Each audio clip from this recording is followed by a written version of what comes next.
ፖስት ፒል ምንድነው? ሰላም ፋርማሲስት መሐመድ ነኝ ከማሂ ፋርማ።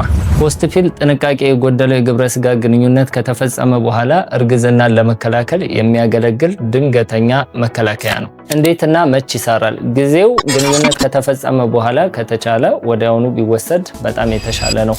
ገደብ ቢበዛ በ72 ሰዓት ውስጥ ወይንም ደግሞ በ3 ቀን ውስጥ የፖስት ፒል ታብሌት መወሰድ ይኖርበታል ማለት ነው። ዋና የጎንዮሽ ጉዳቶች ማቅለሽለሽ፣ ማስታወክ፣ ልክ መድኃኒቱን ከወሰዱ በኋላ በ2 ሰዓት ውስጥ ካስታወካት ወዲያውኑ መድገም ይኖርባታል።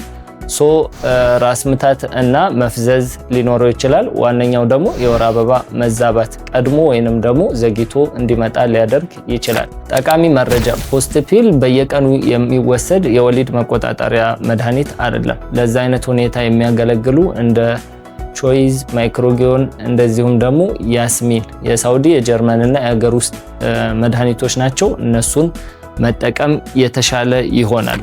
ሁለተኛ፣ እርግዝና ከተፈጠረ በኋላ ለአቦርሽን ወይንም ደግሞ ለውርጃ አያገለግልም። ፖስት ፒል ድንገተኛ የወሊድ መቆጣጠሪያ እንጂ ለውርጃ ወይንም ደግሞ ለአቦርሽን የሚያገለግል መድኃኒት አይደለም። ሶስተኛ፣ አባላዘርና ኤችአይቪ ያሉ ህመሞችን ለመከላከል የሚያገለግል የመድኃኒት አይነት አይደለም።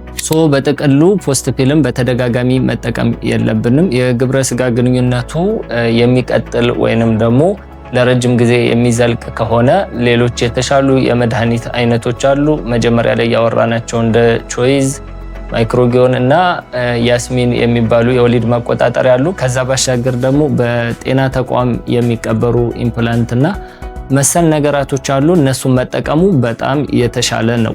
ፖስት ፒል ድንገተኛ የሆነ ነገር ከገጠመን የሚወሰድ ነው። ስለዚህ ሴቶች ፖስት ፒልን እንደ ወሊድ መቆጣጠሪያ በተደጋጋሚ በየቀኑ አትውሰዱት ስል እመክራለሁ።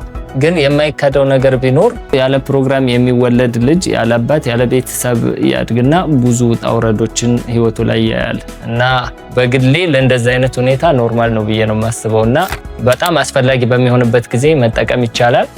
ግን ከዛ የተሻሉ መድኃኒቶች አሉ። እነሱን ብትወስዱ የተሻለ ነው ብዬ እመክራለሁ። ማሂ ፋርማዎች ነን። እናመሰግናለን።